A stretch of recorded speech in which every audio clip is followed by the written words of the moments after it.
Professeur Joyeux, je vous connaissais de nom il y a quelques années. Je savais déjà que vous étiez un grand monsieur. Vous aviez coécrit à ce moment-là Comment enrayer l'épidémie de cancer du sein avec le docteur Bérangère Arnal, qui est président de l'association au sein des femmes en France et qui est l'initiatrice de la philosophie au sein des femmes. Je savais que vous aviez un CV impressionnant. Il y a quelques années, je vous ai vu à Uccle et je suis tombée tout à fait sous le charme de votre élégance de cœur. Vraiment.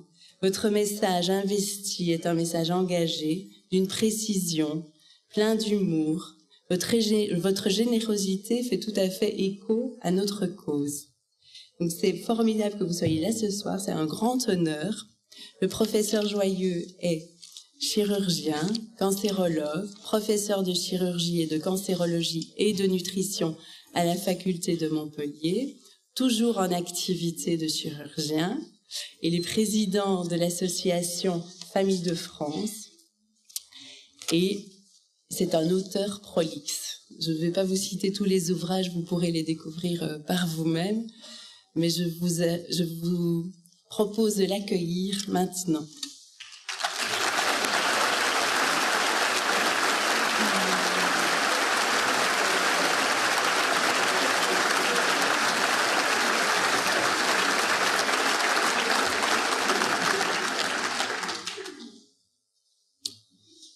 Bien, bonsoir à tous et à toutes et merci beaucoup à ma collègue pour cette présentation et déjà toutes mes félicitations pour l'organisation de cette soirée.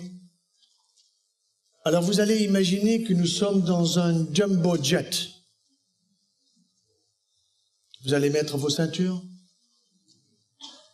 et nous allons bientôt décoller pour une destination inconnue. Dans 2 heures, nous atterrirons, mais attention, il y aura des turbulences. Vous n'allez pas sortir comme vous êtes rentrés. Nous allons parler d'un sujet majeur pour notre santé. La prévention par l'alimentation des maladies de civilisation.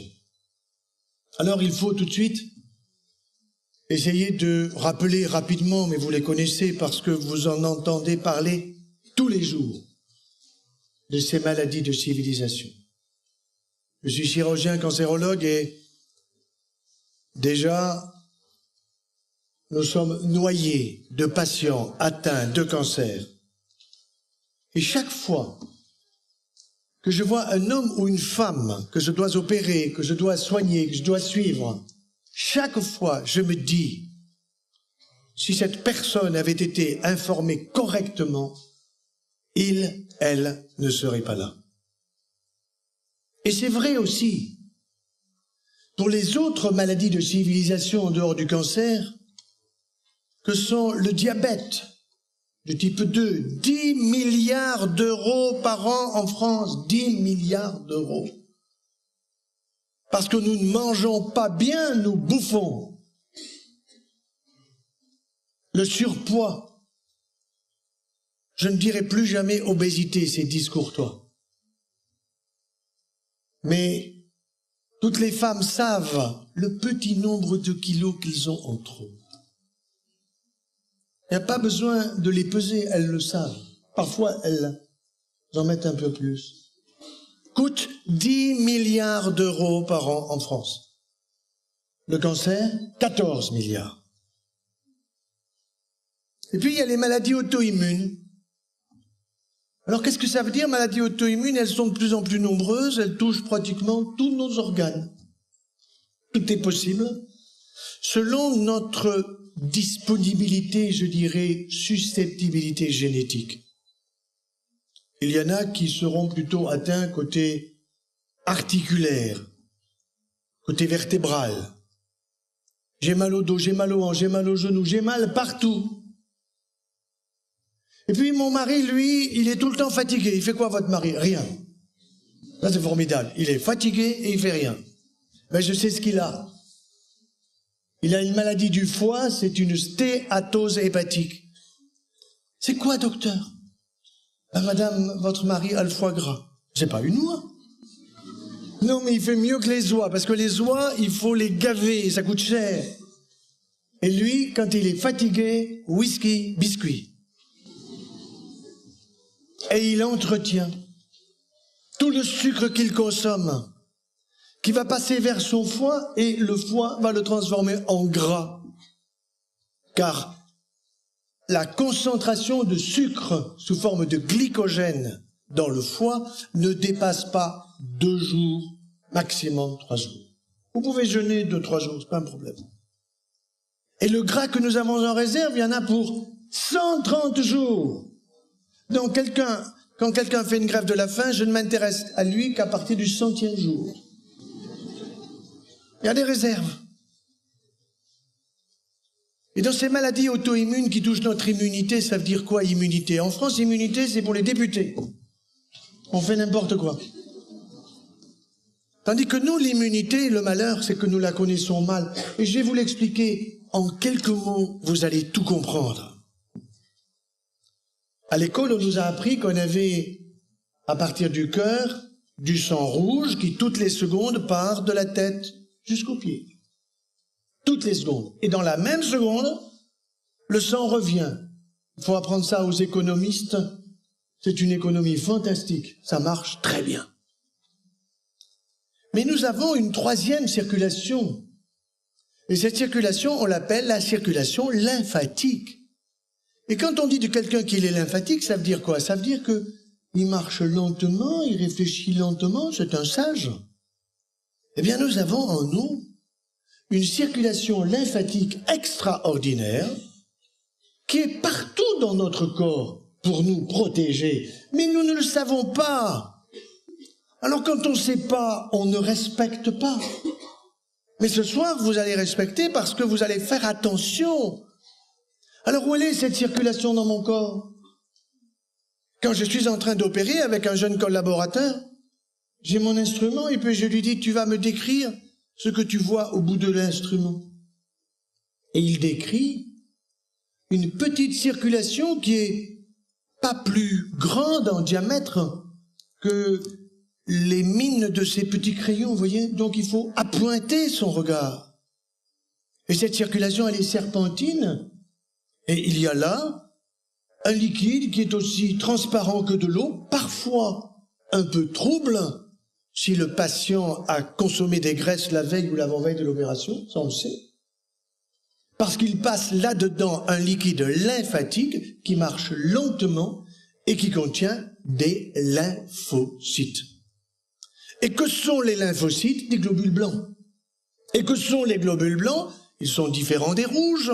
Les rouges me permettent de respirer et de faire le Tour de France sans problème. Surtout si on me gonfle mon taux de globules rouges par du dopage. Et c'est pas conseillé. Mais les globules blancs, ils sont là pour me défendre. Et il y en a autant que de marques de voitures. Il y a des basophiles, il y a des éosinophiles, il y a des neutrophiles, il y a des lymphocytes, et les lymphocytes, ce sont des familles aussi de lymphocytes. Et dans ces lymphocytes, il y en a qui sont faits pour tuer des bactéries ou des virus, et d'autres qui sont faits pour m'aider, des helpers en anglais, les autres des killers.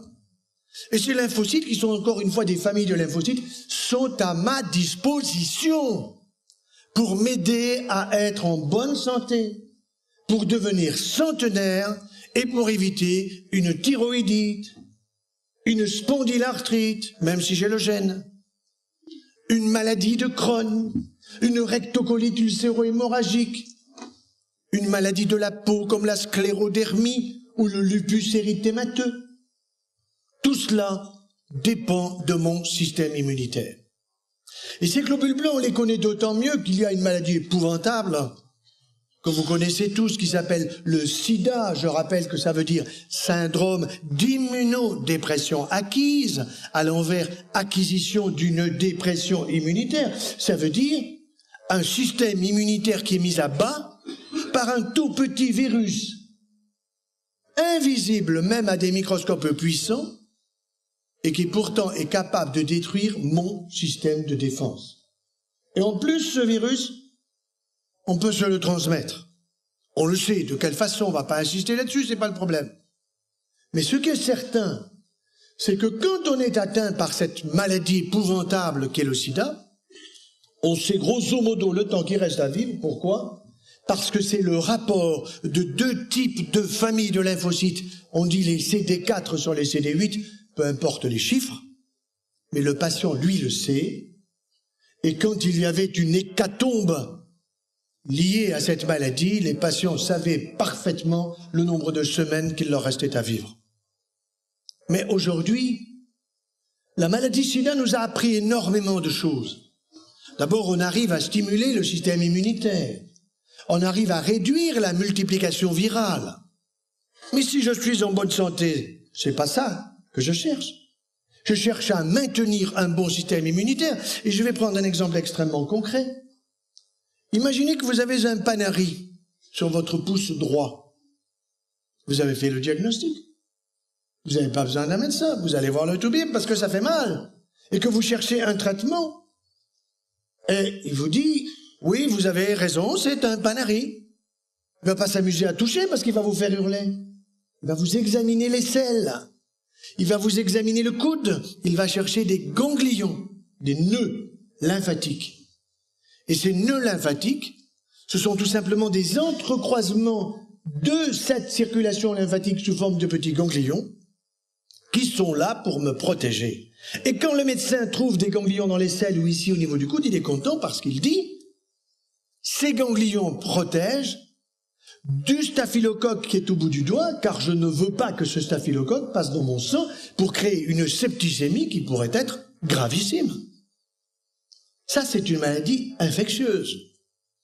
Mais si j'ai un cancer du sein, si j'ai un cancer de la prostate ou un cancer du côlon, du rectum, du poumon, qu'est-ce que va chercher le cancérologue?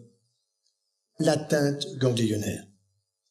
Il cherche l'atteinte ganglionnaire parce qu'il a peur que le ganglion soit dépassé par la maladie. Et l'on sait bien que lorsque on enlève une tumeur où qu'elle soit, sur un organe primitif, tumeur primaire, on va chercher dans la région l'état ganglionnaire pour savoir s'il y a une atteinte, et s'il y a une atteinte, eh bien évidemment les traitements vont être plus lourds. Parce que le diagnostic est plus tardif. Parce que certainement on a de mauvaises habitudes alimentaires et que ces mauvaises habitudes alimentaires, nous allons les retrouver dans notre corps, partout et d'abord au niveau du tissu gras. J'ai déjà parlé du foie gras. Mais quand vous avez gavé votre foie pour en faire du gras et que vous êtes épuisé, eh bien vous allez continuer à stocker le gras, les femmes dans les seins, les hommes dans le bassin. Ça s'écrit pas pareil. Et pour les femmes, il faut que vous sachiez, mesdames, que le tissu gras, il est cancérigène. Et ça veut dire que vous n'avez pas intérêt à garder du surpoids en vous. Vous devez faire attention d'une part à votre alimentation, nous allons y venir, et d'autre part à la gestion de votre corps. N'oubliez pas que vous avez deux pattes, pas pour marcher, tous les bipèdes marchent. Ah docteur, moi je vais au boulot à pied. Oui, comme tout le monde. Ah non, les autres ils y vont en bagnole. Mais c'est pas parce que vous allez au travail à pied que vous avez une activité physique. Pour avoir une activité physique qui peut faire fondre le gras que vous avez en trop, il faut se bouger. Et il faut transpirer. Pourquoi transpirer? Parce que figurez-vous qu'on a cherché les pesticides, insecticides et toutes les cochonneries de toute l'agriculture conventionnelle, de toute notre société qui est quand même relativement toxique. Mais moi, ça me gêne pas. Parce que je sais comment éliminer tout ça. On a cherché ces pesticides, insecticides et autres dans tous nos organes, dans le cerveau, dans le foie, dans les reins, dans les surrénales, dans l'intestin. On les a trouvés là où on aurait dû les chercher tout de suite. Pourquoi? Parce que tous ces produits, pesticides, insecticides et autres, ils sont lipophiles. Ça veut dire quoi? Lipo, le gras, philein en grec, ils aiment le gras. Donc ils se stockent dans mon gras. Et mon gras, il est dans mon foie peut-être, mais il est aussi, comme je l'ai dit, sein bassin et sous la peau. Or, quand vous avez du surpoids. Et quand vous avez le désir justement de rejeter ces pesticides, insecticides qui sont cancérigènes et qui sont délétères pour votre système immunitaire, eh bien, pour les faire sortir de vous, il faut transpirer. Et pour transpirer, il faut se bouger, il faut cavaler, il faut faire la marche nordique, il faut faire du tennis, ça m'est égal ce que vous voulez. Moi, je préfère le vélo, chacun son sport, mais il faut se bouger et transpirer 2 fois par semaine, minimum 30 minutes chaque fois. C'est pas bien compliqué. Nous perdons tant de temps devant un écran de télévision qui nous apprend que des conneries et qui en plus est un magnifique facteur pour l'Alzheimer. Magnifique. Quand je demande dans les amphithéâtres qui connaît un Alzheimer, tout le monde lève la main. Qui veut un Alzheimer, tout le monde baisse la main. Mais je vous aiderai à avoir un Alzheimer. Comme ça, vous saurez bien comment pas l'avoir. C'est intéressant. Alors, dans ces maladies de civilisation, la nutrition va jouer un rôle capital, puisqu'on le sait par exemple pour le cancer. L'Académie de médecine dit 48% des cancers sont liés à de mauvaises habitudes alimentaires. Bon, 48 c'est 50, ça veut dire un cas sur 2. Et les autres, c'est quoi? Alors on va vous dire, ben oui, le cancer du col de l'utérus, c'est pas l'alimentation. Sauf que le cancer du col de l'utérus, s'il est lié à un virus que l'on se passe par infection sexuellement transmissible, il y a aussi le fait que le virus va pouvoir se mettre sur le col de l'utérus dans la mesure où vous avez un système immunitaire qui va pas bien. Si vous avez un bon système immunitaire, vous allez rejeter, il n'y a pas de souci. Seulement si vous êtes fatigué, épuisé, si en plus la psychologie arrive là-dessus et nous sommes dans une civilisation de gens stressés, angoissés, on entend tout le temps des catastrophes. On n'a pas le temps d'être philosophe que boum, il vous retombe une catastrophe qui arrive par les médias et la radio et la télé, etc. Donc, il va falloir que nous regardions ce que nous mangeons. Pas pour faire un régime, je vous dis tout de suite. Je ne vais pas vous proposer un régime parce que je sais que si je vous propose un régime, ça va tenir 3 jours. Je vais vous proposer miam, miam, miam. Mangez mieux et meilleur. Et quand je vois cette amphi où je vois tant de femmes pour la journée de la femme, et je vous en félicite, quel bonheur pour moi, parce que je me dis, au moins en France et sûrement en Belgique, quand vous informez une femme, vous en informez 100 d'un coup. Et quand vous informez un homme, vous en informez la moitié d'un.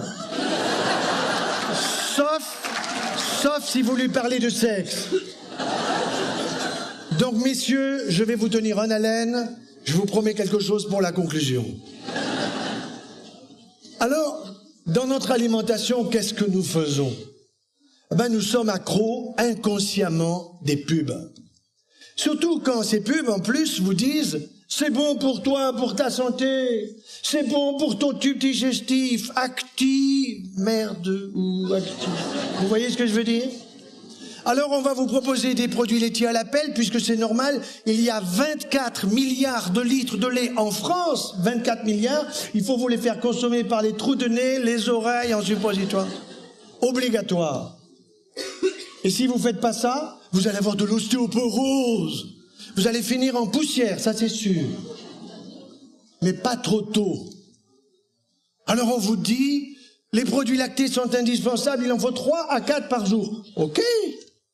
Autrefois, souvenez-vous, pour ma génération, nos mamans, elles allaient chez le vacher. Et puis, comme Perrette sur sa tête, avec un pot au lait, on revenait avec le pot de lait, on faisait bouillir le lait, et souvenez-vous, il y avait la crème épaisse. Et cette crème épaisse, c'était quoi? C'était tout simplement des protéines, des hormones et des facteurs de croissance destinés aux petits de la vache qui s'appelle le veau. Mais moi, je suis pas le fils d'une vache. Or, nos mamans, en faisant bouillir le lait autrefois, 1, elles le stérilisaient, merci maman, mais 2, elles ne savaient pas qu'elles faisaient quelque chose de génial, qu'elles détruisaient les facteurs de croissance destinés à l'animal que nous ne sommes pas. Donc, nous ne consommions pas des facteurs de croissance autrefois. Mais aujourd'hui, le lait, il est conservé 98% des 24 milliards de litres de lait passent à ultra haute température. Pour des raisons de quoi?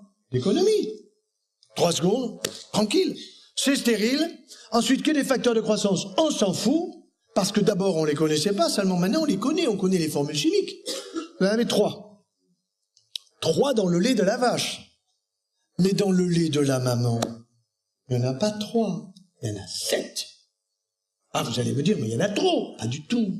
Parce que dans le lait de la maman, pour son petit humain, il y a 7 facteurs neurotrophiques qui sont destinés au cerveau de l'enfant, qui fait que l'enfant, 1 an après sa naissance, il commence à marcher, il reconnaît papa, maman, Sarko, Hollande et tous les autres, donc il est intelligent.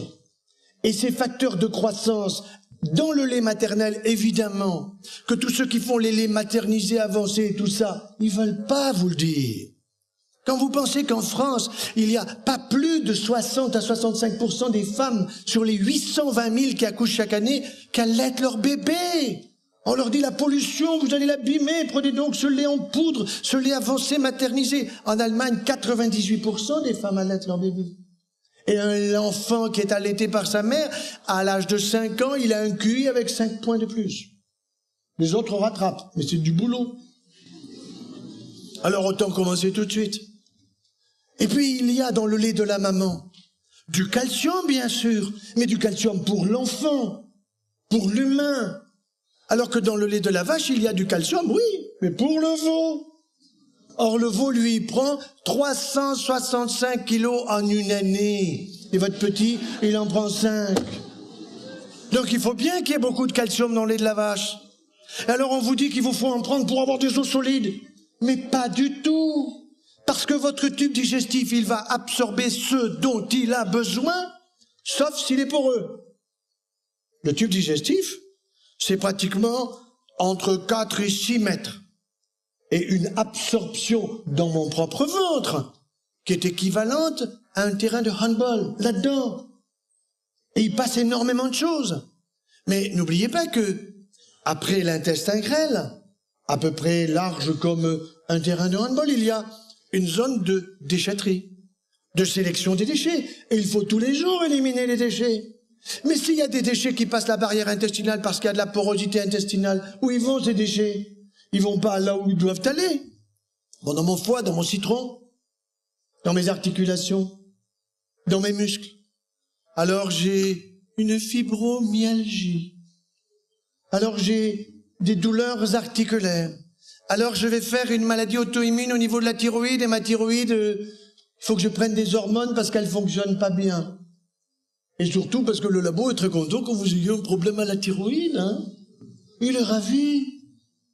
Et tous les labos sont ravis que vous ayez besoin d'eux pour dormir, pour supporter le voisin.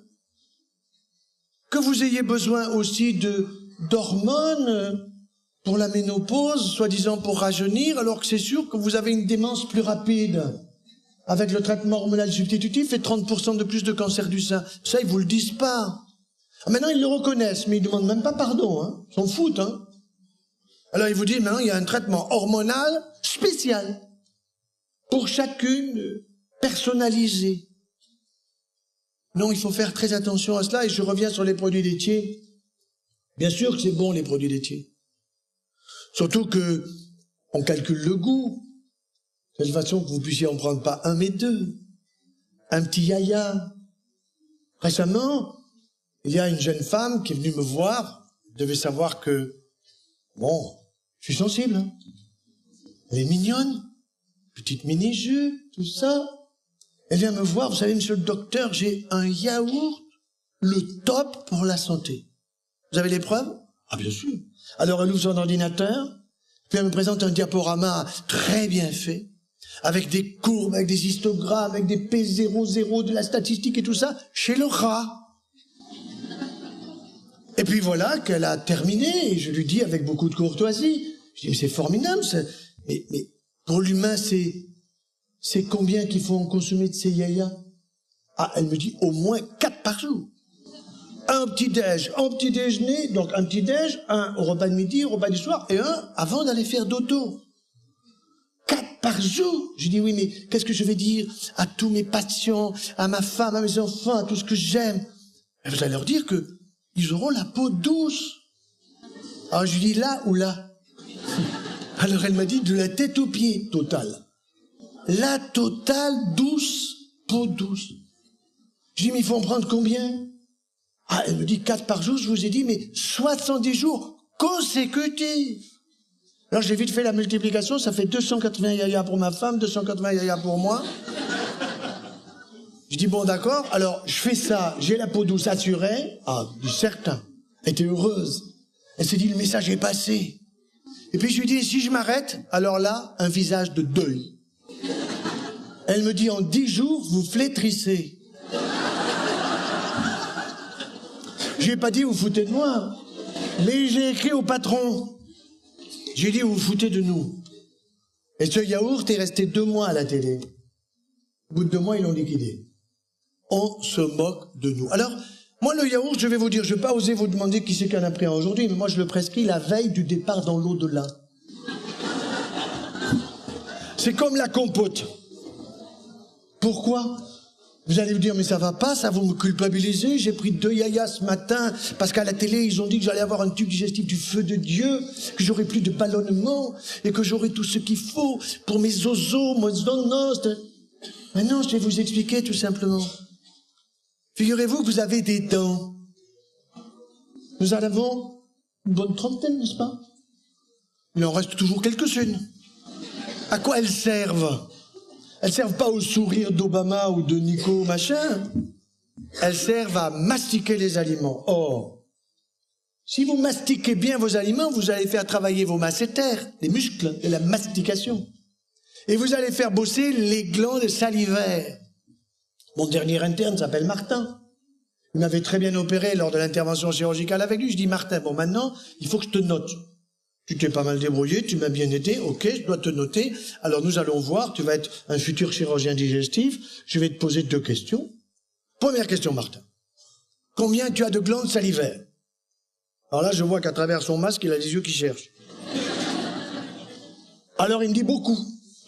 Je dis, Martin, enfin tu es scientifique, mon vieux, tu me sors pas beaucoup. Je veux un chiffre. Allez, vas-y, il me sort 4, tu as 0. Mon vieux, tu as 2 trous de nez, c'est sûr. Tu as 2 oreilles, 2 yeux, mais tu as 6 glandes salivaires, 2 parotides, 2 sous-maxillaires et 2 sublinguales. Et tu savais pas ça encore? Et dis-moi, combien elles fabriquent de salive, ces glandes salivaires, tous les jours? Ah ben, elle me dit, 400. 400 quoi? Bah, 400 millilitres. Tu as 0. C'est 1 litre. Si tu mastiques. Si nous mastiquons bien, nous allons fabriquer notre litre de salive. Et la salive, c'est pas de la flotte. Vittel ou Evian. La salive, c'est un produit fabuleux qui contient des enzymes du goût, parce que figurez-vous que vous avez un palais qui n'est pas le palais de la reine d'Angleterre. C'est un palais des saveurs. Vous avez mangé en Angleterre déjà? Ça vous est arrivé là-bas? Non, mais ils n'ont pas de palais, ces gens-là. C'est pas possible. Aux États-Unis, c'est la même chose. Mais ici, les Belges, ils ont un palais. Et les Français aussi. Et le palais des saveurs, c'est quelque chose d'absolument fabuleux. Et on a découvert, simplement en l'an 2000, vous voyez, il y a à peine 10 ans, encore des nouveaux enzymes du goût. Du goût. Et ça veut dire que quand vous avez quelque chose que vous mettez dans votre palais des saveurs, c'est pour que s'il est solide, ce quelque chose que vous mettez, il devienne liquide. Mais comme on nous prend pour tous pour des feignants, et qu'on veut nous faire consommer des choses liquides, alors qu'il faut que nous consommions des choses solides, eh bien évidemment, on nous trompe et on nous propose les acti-machins, tous les produits laitiers sous forme liquide. Alors qu'il faut les mastiquer, ça veut dire fromage, chèvre, brebis. Pourquoi chèvre et brebis? Parce que la chèvre et la brebis, ce sont des petits animaux. Bien sûr que le lait de la chèvre ou de la brebis passe aussi à ultra haute température. Bien sûr qu'il a des facteurs de croissance, je vais dire lesquels. Mais c'est des petits animaux, pour des petites articulations plus petites que les miennes, et pas pour les hanches d'un veau, ou les genoux d'un veau. Alors quels sont ces facteurs de croissance? J'ai dit chez la maman, il y en a 7, ils sont pour le citron. Et chez le veau, il y en a 3. Il y en a un qui s'appelle épidermal growth factor, facteur de croissance de l'épiderme. Vous entendez l'épiderme, la peau. Et la peau d'un veau, c'est pas tellement tout. Hein. C'est fait pour la carcasse périphérique, si vous voulez, de l'animal. Et puis le deuxième, il s'appelle Transforming Growth Factor. Ça veut dire qu'il transforme les muscles, les tendons, les articulations, le squelette de l'animal, qui est un squelette fort, bien sûr. Et le troisième, c'est Insulin Growth Factor, facteur de croissance insulinique. Insuline, vous entendez pancréas, vous entendez diabète. Oui, il aide à la construction de l'intérieur du tube digestif, de tout le tube digestif de l'animal, et de tout son système génital aussi. Récemment, je voyais un homme qui avait un problème à la prostate. Alors je dis, monsieur, vous savez quel est le volume normal d'une prostate d'un homme? Il me dit non. Ben je lui dis, c'est 30 cm3. Il me dit, oui, mais moi j'ai 90. Et puis je dis, oui, mais monsieur, vous êtes vétérinaire, alors quel est le volume d'une prostate de veau? Elle me dit, je sais pas. Il me dit, je suis à la retraite. Bon. Eh ben, je lui dis, monsieur, celui du veau, la prostate de veau, c'est 90 à 100. Il me dit, mais j'ai une prostate de veau? Je dis, non, mais vous avez tout fait pour l'avoir sans le savoir. C'est pas votre faute. C'est pas votre faute. C'est pas votre faute parce que vous avez été un gros consommateur de ces produits laitiers avec des facteurs de croissance qui vous ont construit, tout simplement, qui vous ont stimulé. Parce qu'au-delà même des facteurs de croissance, il y a aussi tous les éléments hormonaux. Il faut savoir qu'une vache, quand elle a mis bas son petit, on va pas le nourrir. Le lait, il est pour nous. Et puis, pratiquement, dans les 2 mois qui suivent, on lui amène une seringue. C'est pas sympa, hein. Même pas un taureau. Il n'y a pas droit. Et elle est à nouveau enceinte, tandis qu'elle allait. Mais elle n'allait pas le petit, elle allait nous, les humains. Ce qui fait que vous avez les hormones de la grossesse. De la vache en plus. Ça, on vous le dit pas. Hein. Et puis ça, on ne sait pas les enlever, c'est difficile. Puis ça coûte cher. C'est pour ça que j'ai saisi l'Agence française de sécurité des aliments. En France, ça a été dur. Et cette Agence française de sécurité des aliments, j'ai mis du temps pour obtenir les résultats. J'avais demandé les taux des facteurs de croissance dans tous les produits laitiers que nous consommons, que ce soit de la vache, de la chèvre, de la brebis, de l'humain, de la jument, tout ça. J'ai attendu quand même pas mal de temps. C'est en avril 2012 que j'ai eu le résultat. J'avais demandé en 2009. J'avais saisi en 2009 l'agence. Et en 2012, j'ai eu droit à un polycopier très bien fait de 98 pages. On m'a fait une présentation avec des diapositives très bien faites pour minimiser les risques. Oui, il y a des risques, mais ils sont minimes. Puis quand j'ai lu le polycopier un crayon à la main, sérieusement, il n'y a pas des risques minimes, il y a des risques vrais. Pourquoi? Parce que ces facteurs de croissance, pour les chimistes qui sont dans la salle, c'est intéressant. Figurez-vous qu'ils ont des formules chimiques évidemment différentes. IgE, EGE, EGF et TGF. Ils ont des ponts disulfure. Un pont, c'est quoi? C'est quelque chose qui réunit 2 piliers. Or, des ponts disulfure, ce sont des ponts entre 2 molécules, si vous voulez, je simplifie, de soufre. Alors, vous pouvez avoir 2 ponts disulfure, c'est l'insuline growth factor, IGF. Vous pouvez en avoir 4, c'est l'EGF.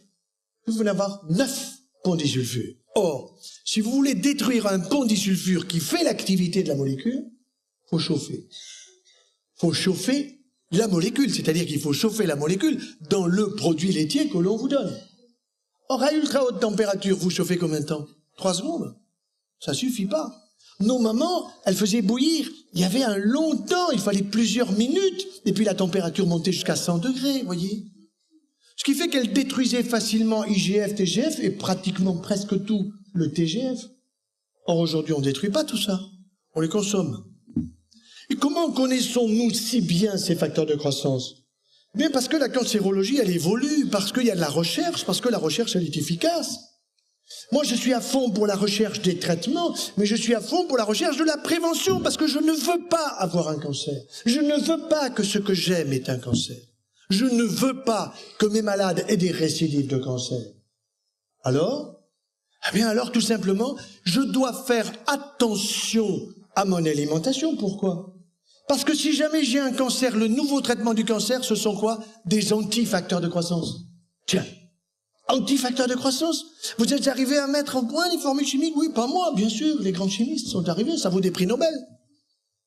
Ainsi, Les nouveaux traitements du cancer, ça ne va pas être la chimiothérapie qui fait qu'une femme vous dit « Mais docteur, j'ai un problème de cancer du sein et puis je me retrouve sans cheveux, mais j'ai pas de cancer sur le cuir chevelu. Qu'est-ce que c'est cette histoire ?» Eh bien oui, ça c'était les chimiothérapies qu'on est en train de terminer. C'est-à-dire des chimiothérapies qui sont destinées à tuer une cellule en train de se multiplier. Alors la cellule cancéreuse, bien sûr qu'elle se multiplie, il faut la tuer celle-là. Mais si vous donnez une chimiothérapie qui tue toute cellule en train de se multiplier, les cellules des cheveux, ils poussent. Les ongles, ils poussent. La peau, nous la changeons. Nos globules blancs, ils vivent une semaine. Au bout d'une semaine, votre globule blanc, il a terminé sa vie, tranquille. On dit qu'il a une apoptose. Et j'ai des collègues qui disent c'est le suicide de la cellule. Mais non, c'est pas le suicide de la cellule. Il faut utiliser les vrais mots.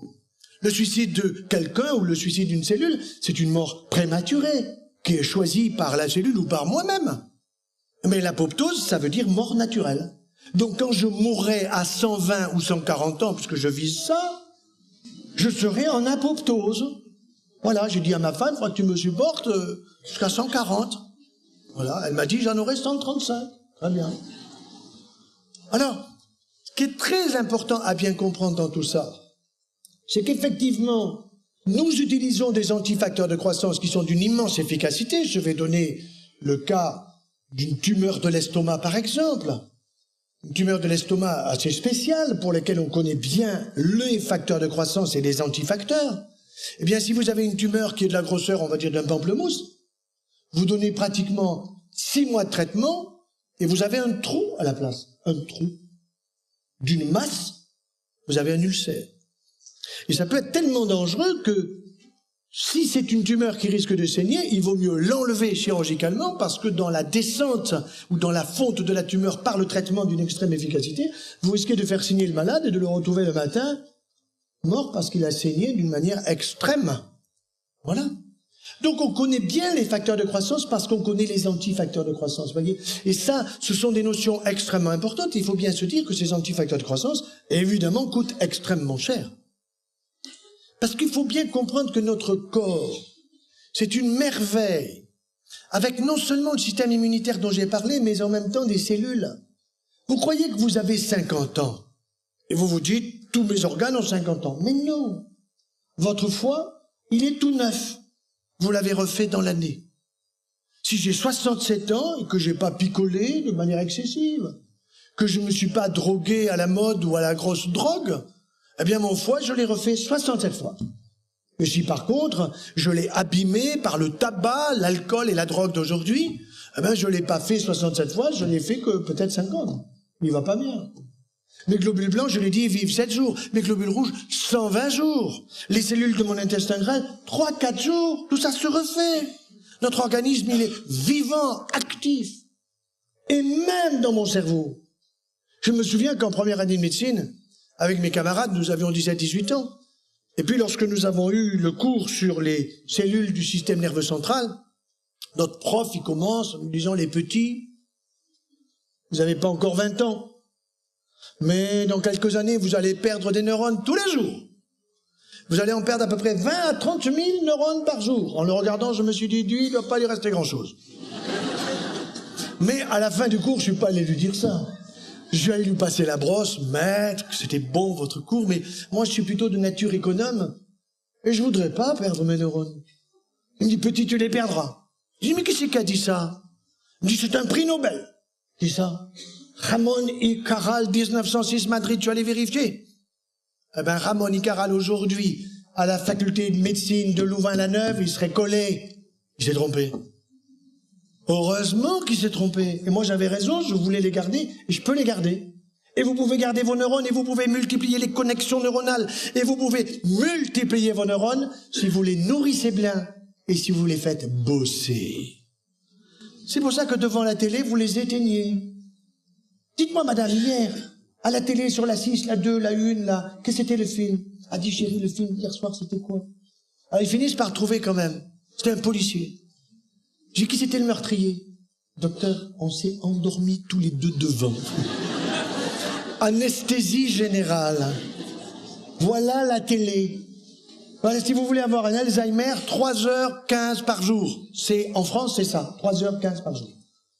Et si en plus vous voulez avoir un Alzheimer, ça vous avez compris, hein, yaourt tous les jours. tous les jours. Et si en plus, vous pouvez avoir une bonne porosité intestinale, je vais vous aider à faire des petits trous dans votre intestin pour que les cochonneries qui doivent passer plutôt vers, voyez, les déchets, que vous les fassiez passer vers votre organisme. Alors comment vous pouvez rendre poreux votre intestin? Eh bien, ce sont les excès de gluten. Oui, le pain, c'est beau. Et j'ai rendez-vous d'ici 15 jours avec, figurez-vous, le boulanger de Cucugnan. C'est joli. Boulanger de Cucugnan. C'est dans l'Aude, un magnifique département de France. Et le boulanger de Cucugnan, il a les bonnes sources pour avoir le bon froment. Il a retrouvé tout simplement les graines ancestrales. Or, elles ont été modifiées tellement par le temps que lorsque vous voyez du blé aujourd'hui, un ancien qui a 80 ans, il vous dit « peu cher, ce blé, comment qu'il est aujourd'hui? Autrefois, il était fier, il était grand, il était beau. Aujourd'hui, peu cher, il est minable. » Et qu'est-ce qui se passe avec le pain que nous consommons aujourd'hui? Regardez-le. Je me souviens que quand j'étais enfant, avec mes frères et sœurs, on se disputait pour aller chez la boulangère. Alors on faisait un tour chacun, pourquoi? Parce qu'elle était sympa, elle nous filait quelque chose de bon, et puis quand on rentrait, on coupait le pain, il était croustillant, et on s'amusait à mettre les doigts dans les trous du pain, les doigts. Aujourd'hui, il faut une aiguille, il n'y a plus de trous. Parce qu'il n'y a pas assez de levain. Parce que je ne suis pas pour que le boulanger se lève à 4 heures du matin pour le plaisir, mais ils ont qu'à inventer des choses qui vont pétrir la pâte. Ils ont qu'à mettre davantage de levain pour que ça lève la pâte. Or, nous avons un pain qui est tout simplement un excès de gluten, et cet excès de gluten fait que la moitié des Françaises et des Français aujourd'hui ont une intolérance plus ou moins importante au gluten, qui est responsable de porosité intestinale. Alors, si c'est poreux, les 3 à 4 fois trop de calcium dans le lait de la vache, dans le yaya et tout le reste, ça passe. Ça va où? Ça va pas à l'os.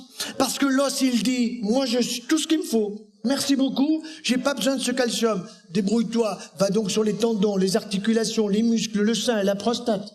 Et nous trouvons des calcifications. Et ces calcifications, ce sont des irritations. Et ces irritations sont des inflammations. Et si je m'amuse à m'irriter comme ça au niveau du poignet pendant des années, un beau jour, j'aurai un cancer sur la peau.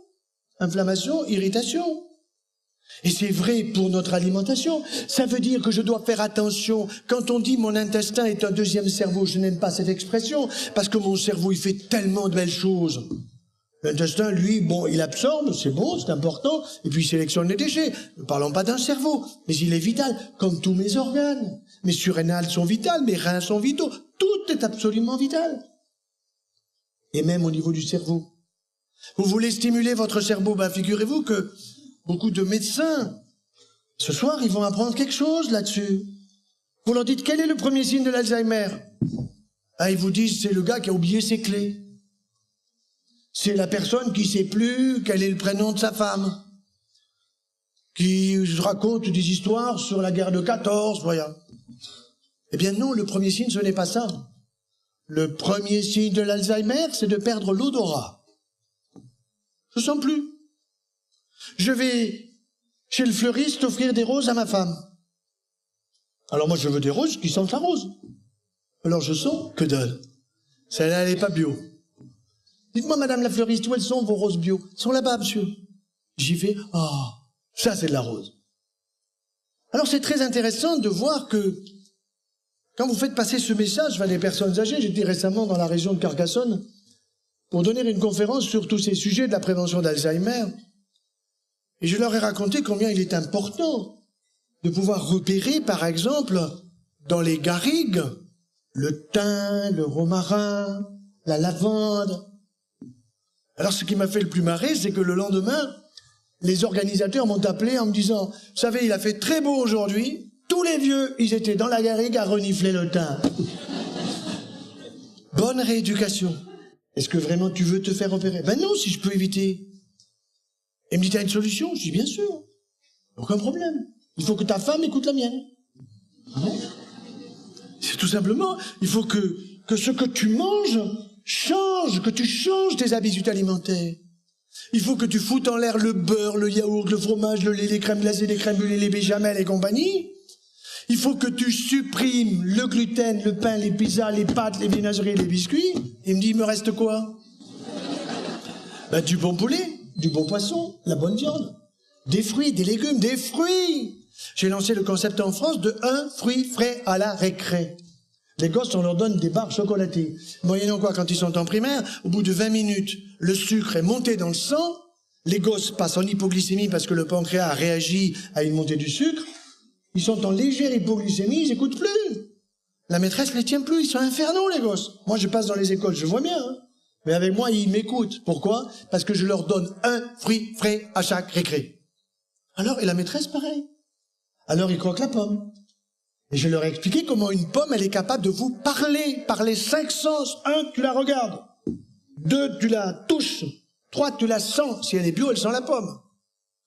4, tu vas la croquer. Alors je m'amuse parce que je leur dis, vous allez tous ouvrir la bouche au même moment. Et vous allez croquer la pomme tous au même moment. Il faut voir ça. Le bruit de la pomme que l'on croque. Ben oui, ils entendent la pomme. Donc tous nos sens, ils sont faits pour notre bonheur. Mais c'est quand même curieux qu'on vous oblige à aller au McDo pour manger de la viande qui a été mâchée par quelqu'un d'autre avant vous. Ça, vous allez vous en souvenir, hein. Laissez donc aller au McDo une fois dans votre vie avec vos enfants pour leur montrer que vous êtes dans le coup. Mais ça suffit. Je me souviens quand j'ai invité mon fils aîné au McDo, il me dit, papa, mais tu m'invites au McDo? Je dis, mais mon fils, je t'aime tellement que s'il faut bouffer les frites avec les pieds, je les mangeais avec les pieds. Mais il faut laisser tout ça. Il faut faire attention à ce que l'on consomme. Donc des fruits, il faut en manger 4 à 6 par jour, et si possible bio et de proximité. J'aime bien les Polonais, mais laissez les pommes de Pologne aux Polonais. J'aime bien le miel bio, mais celui des Chinois, il est pour les Chinois. Moi, je veux du miel bio de la région dans laquelle je suis. Vous voyez? Alors j'ai écrit un bouquin sur les abeilles et le chirurgien, et je suis effaré de voir si vous voulez, l'intérêt qui est porté par la population, parce que les gens ont compris que c'est vrai que l'abeille c'est la sentinelle de l'environnement. C'est vrai qu'avant c'était un canari, et que lorsque le canari, eh bien, il était au fond de la mine, et qu'il commençait à piquer du nez, on disait attention, ça va péter, vite, vite, remontez. Ben aujourd'hui, ce sont les abeilles qui sont les environnementes. Si vous voulez, le test environnemental d'aujourd'hui, c'est l'abeille. Or, attention, avec les pesticides et insecticides, toutes ces saloperies, on les tue, alors qu'elles peuvent nous faire tant de bien. Le miel, la propolis, la gelée royale, même le venin peut être utile. Il y a une émission que vous verrez, je crois que ça s'appelle Matière Grise, c'est ça? Eh bien, vous allez me voir à Matière Grise prochainement. J'ai été filmé par le réalisateur, très sympa par ailleurs, et à Namur, quand je suis passé à Namur au mois de septembre dernier, et il est même venu à Montpellier pour filmer une dame que je connais très bien, qui a été, écoutez-moi bien, guérie de sa sclérose en plaques par les produits des abeilles. Le miel, la propolis, la gelée royale, également le venin par apipuncture. C'est de l'acupuncture, si vous voulez, mais avec de l'apipuncture, c'est-à-dire que si elle n'a pas d'allergie au venin, il faut le vérifier avant, bien sûr, eh bien vous piquez dans la zone correspondant au déficit du bras ou de la jambe et vous stimulez le système nerveux. Bien sûr qu'il ne faut pas faire ça après 15 ans d'évolution d'une sclérose en plaques. Il faut le faire tout de suite, dès que le diagnostic est porté. Et quand j'ai vu cette femme, je ne l'ai pas cru, donc j'ai fait faire immédiatement une IRM pour vérifier l'état de la stabilité de sa sclérose en plaques. Effectivement, les plaques étaient neutralisées. Et je lui dis, il faut écrire. Elle me dit, mais j'ai fait un petit polycope. Envoyez-moi le polycope. J'ai vu le polycope, j'ai dit, vous allez faire un livre. Il faut témoigner auprès des autres que c'est votre sclérose en plaques. Il ne faut pas dire, on guérit la sclérose en plaques par cette façon-là. Mais il faut dire, votre témoignage, et cette femme a témoigné, vous la verrez dans Matière Grise prochainement, et j'explique tous les produits utiles des abeilles. Et comment moi j'ai connu tout ça? Oh, c'est intéressant. Je devais avoir 25-26 ans, j'étais jeune chirurgien au Maroc en coopération. Arrive un jeune qui avait mon âge, et qui avait une fracture au niveau du fémur, c'était une fracture ouverte. Ouverte, ça veut dire que vous voyez la plaie. Et cette plaie était purulente. Et alors il arrive et il me dit, Toubib, tu peux pas me soigner là pour Alors, je montre ça à un patron, j'avais un patron belge d'ailleurs, un type absolument remarquable, je lui montre le jeune patient, et il me dit, petit c'était moi, demain tu l'amputes. Je trouvais ça un peu rude, quoi, parce que c'est comme si moi il m'amputait, puisqu'il avait le même âge que moi, le gars. Alors après la visite, je suis allé le voir, je lui ai dit, foutez quand, hein, sinon demain je vous ampute. Alors il me dit, est-ce que je peux mettre du miel dans la plaie? Oh, il m'aurait dit du jus de banane, j'aurais dit oui, hein. Alors j'ai dit, bien sûr. Et il est parti. 3 mois plus tard, il revient, il boitillait, guéri. Je dis, qu'est-ce que vous avez fait? Eh ben, il me dit, j'ai fait ce que vous m'avez dit. Et j'ai dit quoi? Eh ben, j'ai mis du miel. Ah bon? Alors il m'a raconté, ça c'est très intéressant. Vous avez certainement pris déjà un petit thé à la menthe là-bas au Maroc avec du sucre. Vous avez les abeilles qui arrivent autour et qui sont là. Elles vont pas vous piquer. Elles viennent chercher un peu du sucre qui est par là, peut-être sur la feuille de menthe. Et qu'est-ce qui s'est passé chez lui? Tout simplement, il avait certainement pas mis un miel pur, il avait mis un miel avec de la propolis. Et puis les abeilles étaient venues, et elles avaient picoté tout ça. Les unes étaient venues prendre du sucre, du miel qu'il avait mis, et les autres, tout simplement, elles le piquaient, et elles faisaient de l'apipuncture. Et le gars, il a totalement cicatrisé. Vous voyez, ça a été ma première relation avec les abeilles. Et je dis, mais c'est absolument génial. La propolis, c'est quoi? Ben, c'est tout simplement ce que l'abeille va chercher sur les larmes des arbres, sur les bourgeons, et elle va le mettre dans la ruche de telle façon que la ruche, elle est plus stérile qu'un bloc opératoire. Et si une petite souris s'aventure, elle se fait piquer et elle se fait enrober de propolis comme les pharaons. Pas de problème. Extraordinaire efficacité de ces produits qui coûtent rien par rapport à tout ce que la sécurité sociale paye pour rembourser un pot pour la cicatrisation d'une plaie en France, coûte du pot du produit cicatrisant de qualité par ailleurs, 350 €. Pot de miel, 30 €. 30 € non remboursés, 350 € remboursés. Pour arriver à faire comprendre ça à un ministre, très difficile. Pourquoi c'est difficile? Parce qu'ils sont constipés d'une façon naturelle et que pour éviter leur constipation, il y a plusieurs façons de faire. Premièrement, vous leur donnez des conseils nutritionnels sympathiques en leur disant qu'ils sont les meilleurs au monde et que les précédents, ils étaient nuls. Ça leur fait plaisir. Et puis vous leur dites qu'il faut consommer des fruits. Alors ce que le mieux, c'est d'arriver avec des fruits. Vous arrivez avec une petite corbeille, c'est sympathique, c'est mignon. Et puis vous offrez la corbeille et tout de suite vous les mettez dans la poche. Et ils vont mastiquer. Ils vont mastiquer ces fruits et vous prenez des fruits un petit peu durs, vous voyez, pour qu'ils les mastiquent devant vous, là, comme ça. Vous êtes sûr qu'ils vont vraiment les mastiquer? Ça va faire le râteau. Ça va faire le râteau pour ratisser le côlon, le droit, le gauche, le transverse. C'est comme la politique. Hein. Et puis, vous venez avec une bonne petite bouteille, et plutôt du vin bio. Du bon vin rouge qui contient du resveratrol, qui contient de la rutine, comme la rutine sans le S. Et la rutine, c'est un polyphénol qui permet la contraction de la musculature intestinale. Fini la constipation du ministre. Je ne vous donnerai pas des noms, mais j'en connais une, par exemple. Elle partait sur le régime de Ducamp. Vous voyez ce que je veux dire? Dangereux, celui-là.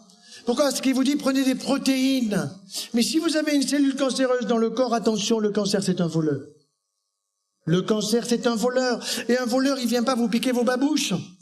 Il vient vous piquer les choses précieuses que vous avez. Et donc, si jamais vous prenez des compléments alimentaires n'importe comment, en allant sur Internet et en surfant n'importe comment, ou en allant voir des gourous qui vont vous pousser à la consommation, quel est le danger que vous courez? Vous risquez d'une part de laisser prendre par la tumeur la bonne vitamine C qui est dans le kiwi, la bonne vitamine C qui est dans l'orange, la bonne vitamine C qui est dans du miel. C'est lui qui va piquer, il va vous laisser le complément dont plus de la moitié n'est pas biodisponible et fout le camp dans les urines. Alors, les compléments alimentaires, je ne suis pas contre a priori puisque j'en prescris. Mais j'en prescris après une intervention chirurgicale pour supporter une radiothérapie, pour supporter une chimiothérapie ou pour remonter la pente après. Vous voyez? Et tout à l'heure, une personne un peu fatiguée qui avait une maladie bénigne, une véritable immunodépression, elle m'a expliqué tout cela avant de rentrer. Et j'ai bien entendu. Et une personne jeune, fatiguée, épuisée par une maladie probablement d'ordre viral, eh ben, il faut stimuler son immunité. Alors je dis, prenez énergie vitale. C'est quoi? Ah, c'est pas un médicament. Non, un médicament, ça a une AMM, une autorisation de mise sur le marché. L'énergie vitale, c'est un petit pot avec dedans, moi j'en prends tous les jours une cuillerée à café au petit déjeuner. miel, propolis, gelée royale, ginseng, papaye, acérola. Une cuillerée à café tous les matins, depuis le 15 octobre jusqu'à la fin de l'hiver, donc je vais bientôt m'arrêter, mais après tout c'est tellement bon que voilà. Alors je prends énergie vitale, et ça, vous pouvez le trouver tout simplement chez l'apiculteur, lequel apiculteur n'est pas simplement un apiculteur, mais un apithérapeute. Un apithérapeute, et si vous avez une petite plaie sur le doigt, je me souviens, il n'y a pas très longtemps, ma femme s'est coupée, j'ai dit, tu vois, ça, normalement, il faudrait mettre 3 points. Elle me dit, pas question. Alors j'en étais sûr. Je lui dis, tu vas faire quoi? Elle me dit, je vais mettre du miel et de la propolis. 2 jours après, on enlève le pansement, c'est gagné. C'est tout simple. Vous voyez, ça veut dire que nous avons à notre disposition des produits qui sont des produits de qualité que nous ne savons pas prendre. Alors, c'est vrai que je donne des conseils tout de même, mais je ne prescris jamais de compléments alimentaires sans avoir fait préalablement un bilan bio-nutritionnel. Alors, vous avez des tas de laboratoires. Ils se disputent les uns les autres, chacun sa qualité, et on ne peut pas dire celui-là il est meilleur que celui-là. Mais vous avez un bilan bio-nutritionnel que j'ai testé sur moi-même. Vous voyez bien que je vais pas mal. Alors j'ai voulu voir si j'avais un problème, j'ai regardé, nickel. J'ai besoin de rien. Ça me fait plaisir. Par contre, je vois bien que mes malades, eh bien, sur les 7 éléments du bilan bionutritionnel, il y a un problème basocolytique, il y a un problème qui peut être neurodystonique, il y a un problème qui peut être lié à un manque d'oligo-éléments, une oxydation trop importante, c'est-à-dire un vieillissement prématuré. On le voit. Tout simplement en interrogeant. Vous tapez bilan bionutritionnel sur Internet, vous allez trouver ça génial. Alors j'ai fait faire ça à ma chérie. J'ai vu qu'elle avait un petit pic neurodystonie. Alors on proposait un médicament, un petit complément. Ben, j'ai dit, il faut le prendre, mais ça c'est que je t'énerve à tous les coups, c'est ce que je t'énerve, c'est pour ça que tu as de la neurodystonie. Alors je me suis calmé, et la fois d'après, évidemment, elle avait pris un petit complément qui lui a fait le plus grand bien, et elle a normalisé. Vous voyez, il faut faire attention de ne pas consommer n'importe quoi, n'importe comment, parce que ne l'oubliez jamais, le cancer ou la maladie auto-immune, c'est une inflammation qu'il ne faut pas entretenir, et l'inflammation, c'est un voleur qui veut entretenir aussi, comme le cancer, le fonctionnement de l'inflammation. Alors au fond, j'avais bien compris qu'il faut faire attention à un certain nombre d'éléments, mais manger mieux et meilleur, ça va être quoi? Petit-déj, repas de midi, repas du soir. Petit-déj, une belle boisson, un bol entier. Café au lait? Non. Vous n'êtes pas un veau. Alors c'est quoi? Eh bien, vous allez prendre une bonne tisane de thé vert ou de thym qui va vous réveiller, et de romarin. Et quand vous le humez, vous avez l'impression d'être dans la garrigue avec des perdreaux qui chantent autour de vous, au soleil. À Montpellier, nous avons 600 jours de soleil par an, nous comptons même la nuit. Bien sûr. Alors une bonne tisane, un bon demi-litre, et ça vous fera uriner, vous aurez des urines claires. Je vois encore récemment un homme qui vient me dire, fièrement, il me dit, monsieur, moi je pisse comme de la bière. Alors je lui dis, ça veut dire quoi? Il me dit, je mousse. Alors monsieur, en pissant, moussez. Je dis, monsieur, vous avez un problème au foie. Vous devez être fatigué tout le temps. Ah ben voilà. Il avait tout simplement des sels biliaires qui passaient dans les urines, et au lieu d'avoir des urines extrêmement claires, étant mal alimenté, il avait une élimination de sels biliaires qui lui donnait des urines tout simplement comme de la bière. Et il était en mauvaise santé. Alors au petit déjeuner, je vais prendre 2 fruits. Il est petit, j'en prendrai 3. Et des bons, et des bio de proximité. Et puis, je vais prendre pas du lait, non, un morceau de fromage. Parce que nous sommes les seuls mammifères à boire du lait. Les seuls. Vous avez vu une vache boire du lait, vous? Vous m'appelez, elle est folle. Eh bien, nous risquons de devenir fous, c'est ça le problème. Alors donc, vous allez prendre un morceau de fromage, vous allez bien mastiquer, même s'il est de vache, ça ne me gêne pas. Parce que s'il a du goût, si vous le mastiquez bien, eh bien vous serez rassasié par le goût. Et puis, vous prendrez peut-être du pain, mais du pain aéré, du pain de campagne ou du pain complet. Et vous y mettrez du bon miel, et pas de la margarine, ou pas du beurre. Non, vous y mettrez du miel, ou la confiture de votre grand-mère, mais finissez là, c'est plein de sucre. Et puis à 10h, à 10h, vous allez manger un fruit. Ou bien vous avez dans la poche des amandes, des noisettes, des fruits secs, quelques figues sèches, quelques pruneaux, des choses comme ça, ou un fruit. Tout simplement, vous allez bien mastiquer. Ça me rappelle un jour où j'étais dans un TGV, où je partais en Suisse et il y avait un collègue parisien. Vous savez que pour nous, les provinciaux, vous avez entendu, moi j'ai l'accent du soleil. Les provinciaux, ils se moquent un peu des Parisiens qui ont l'accent pointu et qui ont toujours un nœud peps. Alors j'étais avec un collègue qui avait l'accent pointu et qui avait un nœud peps.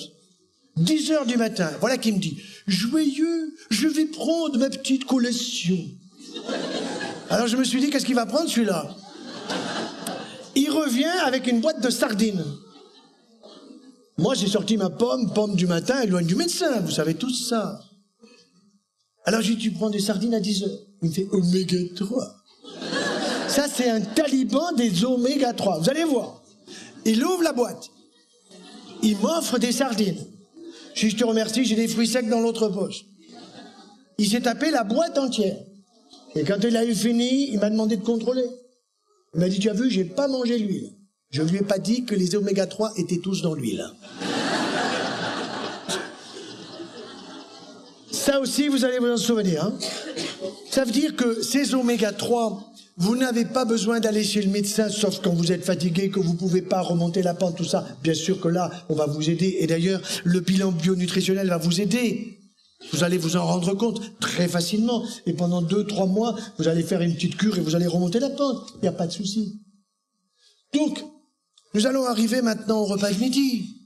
Et au repas de midi, comme au repas du soir, il faut une salade avec du vert, du rouge, un peu de blanc, des amandes, des noisettes, des choses que je mastiquais.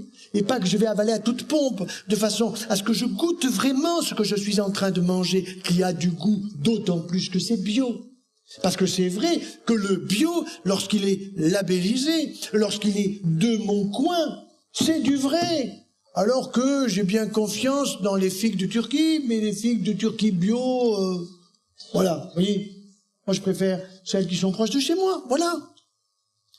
Donc, repas de midi, une bonne salade et puis un plat de résistance. Alors, bah oui, bien sûr, il y aura une viande rouge par semaine, une, pas tous les jours. Ah mais docteur, le soir, je prends qu'une tranche de jambon. C'est pas vrai, il en prend 2. Mais il me dit une pour me faire plaisir. Je sais comment ça marche. Bon. Non, le jambon, non. Laissez-le au cochon. Il en a besoin pour courir. Vous n'avez pas besoin d'en prendre. Parce que vous allez prendre tout simplement peut-être un bon charolais, un bon steak, avec peut-être du riz complet, avec des choses qui seront cuites à la vapeur douce. Attention, si vous avez la cocotte minute, vous la mettez au plafond à ma grand-mère chérie, 1884. Si vous avez un four à micro-ondes, celui-là aussi, vous pouvez le vendre. Hein. Très dangereux. Je me souviens d'une dame qui se pointe et qui me dit, vous savez, docteur, moi, j'ai mon mari pour la fête des mères, qu'est-ce qu'il m'aime? Il m'a offert un cuivapeur, docteur, à 3 étages. Et ma voisine n'en a qu'à un seul. Donc elle est aimée 3 fois moins, vous comprenez? Je dis, madame, quand vous avez les petits-enfants qui viennent pendant les vacances, vous avez 3 garçons qui sont pitchous.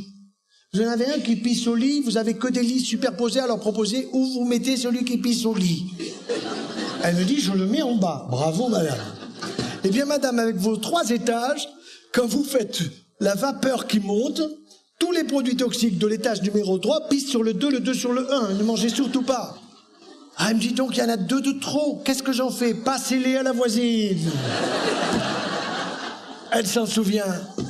Cuisson à la vapeur douce, moins de 100 degrés, 95 degrés. Ça, c'est très important. Si vous voulez goûter les aliments, n'oubliez pas cela. L'alimentation, c'est notre joie, c'est notre plaisir, c'est le partage avec la famille, c'est la gastronomie familiale.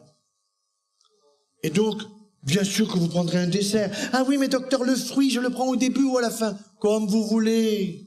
Prenez-en un au début, un à la fin. Oui, mais je le supporte mieux au début. Eh bien, parfait. Mais mon mari le préfère à la fin. Eh bien, laissez-le tranquille. Voilà. Faut pas être un taliban, voyez. Donc ça aussi, c'est très important. Et puis, un petit café. Et avec dedans un petit morceau de chocolat. Pas du sucre Saint-Louis. Laissez-le à Saint-Louis, celui-là. Prenez plutôt soit un sucre roux ou un sucre intégral. Ou alors la petite feuille du stevia. Et le mieux, moi, j'ai trouvé... c'est Oméga Choco. Alors, Oméga Choco, ça c'est génial. vous prenez un demi-carré, vous voyez, attention, je ne vous oblige pas à manger beaucoup, prenez un demi-carré d'oméga choco et vous mettez ça entre la joue et la gencive. Et vous laissez faire. Vous fermez les yeux. Et vous avez votre palais des saveurs envahi par le chocolat. Et si vous êtes fumeur, vous n'avez pas besoin d'une cigarette, ça vous dit rien. Et si vous êtes un picoleur, vous n'avez pas besoin d'un verre de vin de plus, parce que c'est le bonheur. Et cet oméga 3, cet oméga oméga choco, vous avez effectivement de l'huile de lin qui donne le côté oméga et le côté chocolat, qui est du chocolat noir, bien évidemment, excellent pour la santé, que vous allez supporter merveilleusement. Vous trouvez ça sur Internet. Je dis pas d'en manger beaucoup, puisque je vous ai dit un demi-carré. Vous risquez pas de prendre 1 gramme avec ça. Et puis, vous allez prendre un petit 4 heures. Alors, c'est pas la Madeleine de Proust, ça c'est du sucre. À 4 heures, vous allez prendre encore un fruit, pas un yaya. Et quand le gosse rentre de l'école, il est interdit d'aller dans le frigidaire pour aller piquer des produits laitiers. Vous avez une belle corbeille de fruits à la maison, avec des fruits de toutes les couleurs et de saison, et des fruits secs, et le gosse, il a le droit d'en prendre quand il veut. Pas besoin de demander la permission. C'est ça qu'il faut faire passer. Ah oui, mais docteur, ma petite de 6 ans, elle aime pas les fruits. Ah, très bien, madame. Je vais vous aider. Comment fais-je faire? Eh bien, vous avez bien une vieille assiette à la maison de votre arrière-grand-mère du temps de Napoléon III. Vous voyez où elle est, cette assiette? Oui. Vous allez la sortir, vous allez enlever la poussière, et vous allez même en prendre 2. Et vous allez mettre dans l'assiette un visage que vous allez dessiner avec des fruits. Une moustache avec une demi-banane. Vous mettrez des morceaux de pommes pour faire les pommettes. Vous mettrez des morceaux de raisin ou des cerises en fonction de la saison pour faire les yeux et vous allez faire « Tiens, ma chérie, voilà ton repas. » Ben, j'aime pas. Très bien, ma chérie. Tiens, tu as un verre d'eau et tu vas au dodo. Le lendemain matin, vous le sortez. Il y avait des 2 assiettes. Seulement, il y en a une où vous avez arrosé de citron. Vous allez apprendre quelque chose. Et l'autre, vous l'avez pas arrosé de citron. Le lendemain matin, vous sortez les 2 assiettes. Regarde, ma chérie. Là, tu vois, la pomme, elle est devenue grise. Elle s'est oxydée. Elle a vieilli plus vite que l'autre, parce que l'autre, tu vois, je l'ai arrosé de citron. Et ça, tu aimes pas? Ben moi, je vais me régaler à ta place. C'est tout, c'est ton repas. Maman, j'ai faim. Très bien, ma chérie. C'est ça pour toi ou rien? Alors on me dit, vous êtes dur. Mais non, je l'aime, l'enfant. Je l'aime tellement qu'au bout de 3 jours, croyez-moi, il va demander à manger. Là, c'est sûr. Et il va appeler son grand-père pour lui dire, je te prie de manger des fruits. Voilà. Ça, c'est sûr, il faut parfois leur imposer. Or, les publicités sont destinées à quoi? À nous rendre consommateurs. Vous comprenez? Et surtout à la fermer. Alors nous sommes des consommateurs, finalement on nous rend stupides. Mais c'est là que je suis content quand il y a du monde comme ce soir. Pourquoi? Parce que ça va passer les messages. Vous allez faire attention à votre alimentation. Je suis pas en train de vous dire c'est interdit de, c'est ceci, c'est cela. Non, mangez mieux et meilleur. Mastiquez bien. Il y a un proverbe en allemand, je ne saurais pas le dire en allemand, qui dit que pour goûter un aliment, il faut le mastiquer 37 fois. Faites 10. Au bout de 10, ne l'avalez pas. Moi, je fais ça maintenant. Au bout de 10, j'avale pas. Je me dis, quel goût ça a? Allez, 5 de plus. Tiens, c'est curieux. Il y a davantage de salive, c'est plus liquide. Il faut que le produit solide devienne liquide. Et là, vous avez davantage de goût. Donc, à 4 heures, le 16 heures, c'est pas la madeleine, ça sera un fruit, ça sera des fruits secs. Ça sera quelque chose de bon, encore une fois. Et puis, le repas du soir, toujours une soupe. Mais une soupe, pas le sachet, là, où vous avez soupe de poisson, parce qu'il y a une photo. Non, il faut une soupe que vous agrémentez avec ce qu'on appelait autrefois les restes. Il y a des choses à manger. Bonne soupe de poisson, une soupe de légumes. Pas la peine de le passer puisque vous avez des dents. Donc vous mettez des morceaux dans votre soupe et vous me mastiquez ça bien comme il faut. Et puis ensuite une bonne salade de toutes les couleurs. Et la tranche de jambon, vous n'avez pas besoin. Ça suffit. Vous finissez par un bon fruit, et puis une tisane, vous écoutez Mozart, je sais pas quoi, vous regardez un bon film. Non, le mieux, vous écrivez sur Skype à vos petits-enfants. Mais la télé, danger. Et donc, vous avez intérêt à apprendre des choses. Et je vois, par exemple, pendant les vacances, quand je suis avec mes petits-enfants, je suis avec Augustin Guillemette, alors je leur dis, voilà, je vais vous apprendre une fable de La Fontaine. Comment ça connaître? Allez, répétez après moi. Un riche laboureur sentant sa mort prochaine. Et ils se disent, le vieux, il n'est pas si con que ça, il apprend encore. Et oui, très important de stimuler notre cerveau. Très important de travailler pour faire que les neurones, nous puissions les multiplier et augmenter la zone de l'hippocampe. J'ai une de mes petites filles, Guillaumette, qui a beaucoup de mémoire. Et il y a un an, je lui parlais de l'hippocampe. Je lui dis, tu sais, tu es en train de mettre tout ça dans ton hippocampe. Et puis un an plus tard, je la vois, elle me dit, tu sais, papy, j'ai rempli mon hippocampe. Extraordinaire. Mais oui, mais ça, c'est des choses essentielles qu'on ne nous dit pas. Vous comprenez, par exemple, à la télé, après 20h30, vous avez Darty. Qu'est-ce que vous en avez à foutre de Darty? Mais rien du tout. Alors que moi, je vois tout simplement quelqu'un qui ferait passer un petit message de santé en 60 secondes, comme le mime Marceau. Souvenez-vous, le mime Marceau, lui, avec simplement ses yeux, ses oreilles, il bougeait ses doigts de main, de pied. Vous compreniez tout ce qu'il disait. Sans un mot, on pourrait faire passer tellement de messages.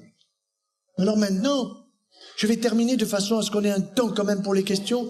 Je voudrais terminer par 2 phrases qui m'ont toujours impressionné. 500 ans avant Jésus-Christ, Hippocrate, le père de la médecine, et surtout, c'est le père de notre médecine à nous, Montpellier, parce qu'on dit qu'à Montpellier, nous avons une médecine hippocratique, qui consiste à examiner le patient, à parler avec lui, à s'asseoir à la consultation. Vous voyez, ça s'est imposé. Dans nos consultations, nous sommes assis. Certes, on a un ordinateur, mais il est sur le côté. Et on a le malade qui est en face, et on parle avec lui. Et on n'a pas à nous chronométrer le temps de la consultation. Non, on a le temps. Alors quand quelqu'un me dit, docteur, vous avez combien de temps? L'éternité devant moi. C'est comme ça qu'ils sont le plus rapides. Si vous dites j'ai 3 minutes, ils sont paumés les gens. Si vous dites l'éternité devant moi, ils sont contents. Voilà. Et ça, c'est extrêmement important de bien comprendre, oui, cette phrase, que votre aliment soit votre médicament, 500 ans avant Jésus-Christ.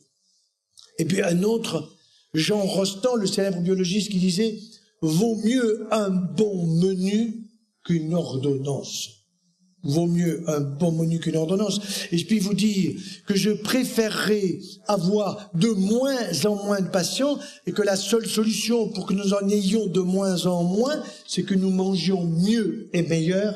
Ce n'est pas si difficile. Ça demande parfois d'être coaché, comme on dit, d'être assisté, d'être aidé, parce que vous ne pouvez pas changer en 5 minutes des choses qui sont des habitudes alimentaires qui datent de dizaines et de dizaines d'années, mais c'est toujours possible de changer, surtout quand en plus on se sent mieux et qu'on met sa santé davantage au service des autres. Je vous remercie.